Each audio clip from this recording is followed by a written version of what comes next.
It was a cold winter's morning on the island of Sodor. The wind was bitter and the ground hard with frost. Thomas and Percy were cold and cross. "All I want is a warm boiler," huffed Thomas. "Firelighter knows that. He's late." "He's not late," replied Percy. "This weather woke us up early." Gusts of wind swirled round the shed, tossing flakes of snow toward Thomas. Then they swooshed round Percy, too.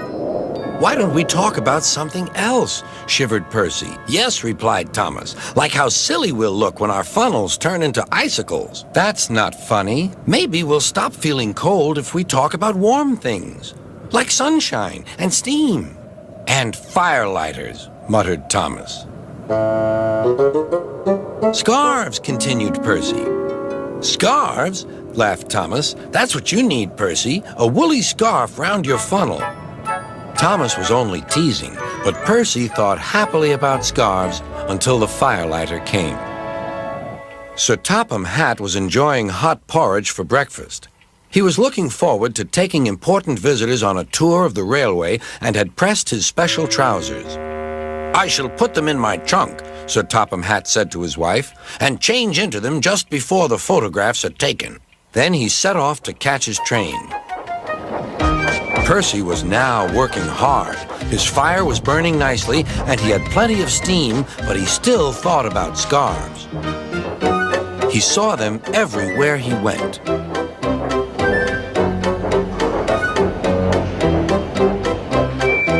"My funnel's cold, my funnel's cold," he puffed. "I want a scarf, I want a scarf." "Rubbish, Percy," said Henry. "Engines don't wear scarves." "Engines with proper funnels do," replied Percy. "You've only got a small one." Before Henry could answer, Percy puffed away. Henry snorted. He was looking forward to pulling the special train. It was time for the photographs. Everyone was excited. Sir Topham Hatt was waiting on the platform for his trousers.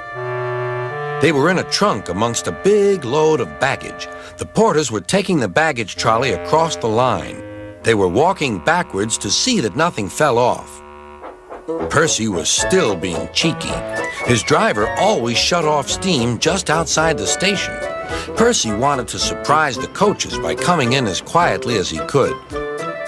But the porters didn't hear him either. Percy gave them such a fright that boxes and bags burst everywhere. "Oh!" groaned Percy.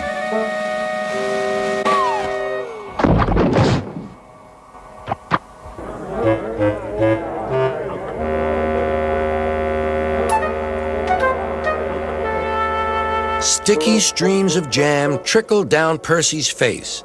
A top hat hung on his lamp iron. Worst of all, a pair of trousers coiled lovingly around his funnel. Everyone was very angry. Sir Topham Hatt seized the top hat. "Mine," he said. "Percy, look at this." "Yes, sir. I am, sir." "My best trousers, too." "Yes, sir. Please, sir." "We must pay the passengers for their spoiled clothes, and my trousers are ruined. I hope this will teach you not to play tricks with the coaches." Percy went off to the yard. He felt very silly. On the way, he met James. "Hello, Percy. So you found a scarf, eh? But legs go in trousers, not funnels."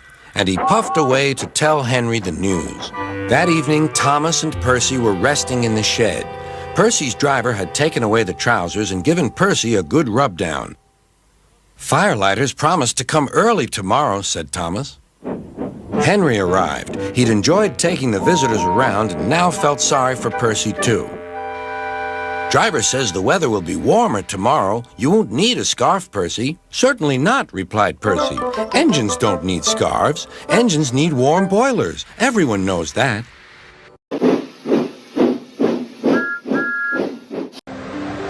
Winter on the island of Sodor can be windy and cold. When the cold wind blows, the engines can't wait to get back to the snug warmth of Tidmouth sheds. "Bitter cold, bitter cold, bitter cold," chuffed Toby. "Still, I'll soon be back in my nice dry shed." But suddenly, Toby's driver applied the brakes, he could see a farmer standing knee-deep in snow. He was waving a red flag. "My phone lines are down, all the roads are blocked, and my sheep have just started lambing," the farmer said. "They're trapped on the hillsides, cut off by the snow." "What can we do to help?" Toby chuffed. "I need a vet as quickly as possible." "We'll stop at the next signal box," said Toby's driver. "I'll phone the vet from there."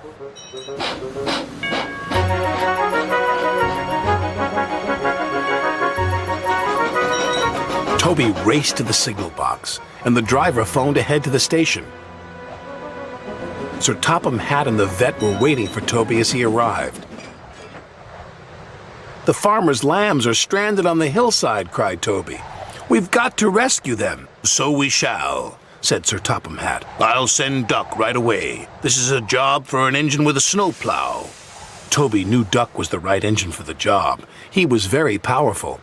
"Hurry," Toby called anxiously as Duck chuffed out of the station.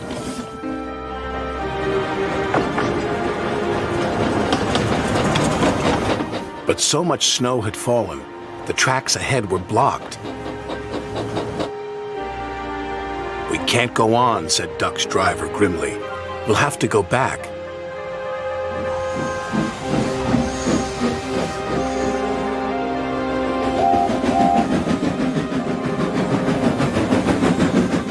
Toby was surprised to see Duck return to the station. "I tried my hardest," puffed Duck, "but the weather's getting worse." "Even Duck's snowplow can't get through," said his driver. Then Toby had an idea. "My old branch line runs out there, sir. Remember?" "It's far too dangerous," said Sir Topham Hatt. "It would never carry Duck's weight." "It might take my weight," said Toby. "And I know that line like the back of my buffers," he added. "It's our only chance to help the lambs." Sir Topham Hatt agreed, but he told Toby to be very careful. Soon, a blizzard was howling. Toby's driver was worried.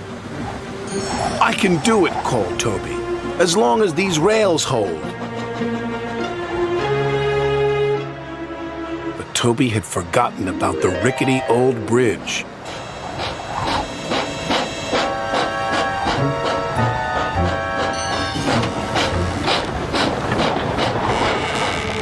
"Help! My wheels are wobbling," he cried. His driver fought for control as Toby struggled on. "I've got to reach the other side of this bridge," gasped Toby. "Those lambs need me." The farmer was waiting. It was very cold. Suddenly, a ghostly glowing eye shone through the snowstorm. It was Toby's headlamp. "You made it!" cried the farmer. "What a brave engine you are!" The vet and the farmer went to find the lambs. But they soon returned. "The lambs are safe and sound, Toby," said the vet. "But we need a place now to keep the little ones warm." Toby smiled. "I think you'll find Henrietta has plenty of room." Toby stayed for several days, just to make sure the lambs were all right. The farmer was very grateful. "Thank you, Toby," he said. "We couldn't have done it without you." "Thank you," said Toby. "There's nothing I like better than helping out a friend in need."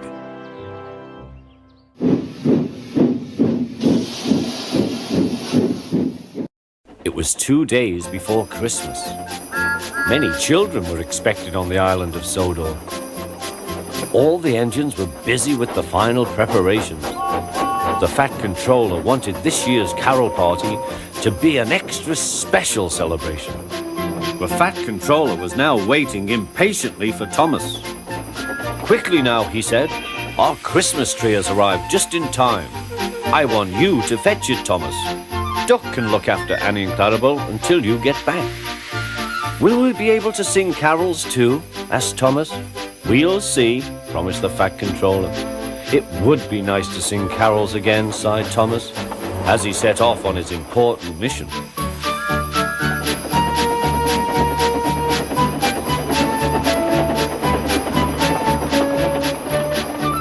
Thomas collected the tree safely, but large snowdrifts lay ahead. I mustn't be late, he thought. The Fat Controller is relying on me. Whistling bravely, Thomas tried to move, but he couldn't. There was worse to come. Poor Thomas was snowed under.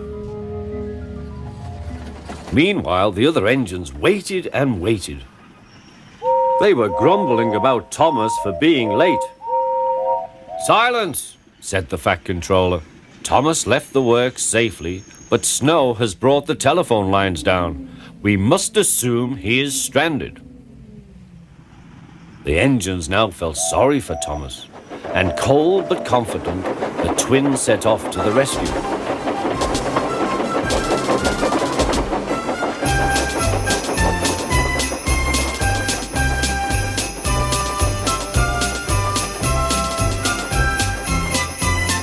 Suddenly, they came to a drift that was deeper than the rest.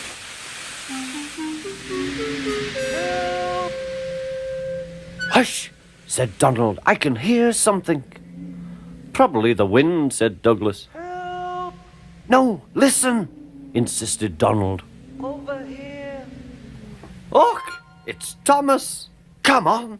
The poor wee engine must be frozen to the frames in there."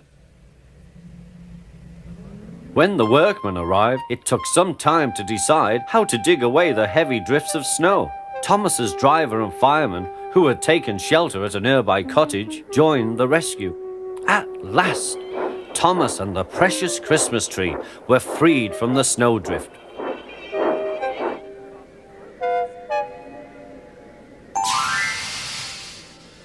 Then they set off once more to finish their long journey.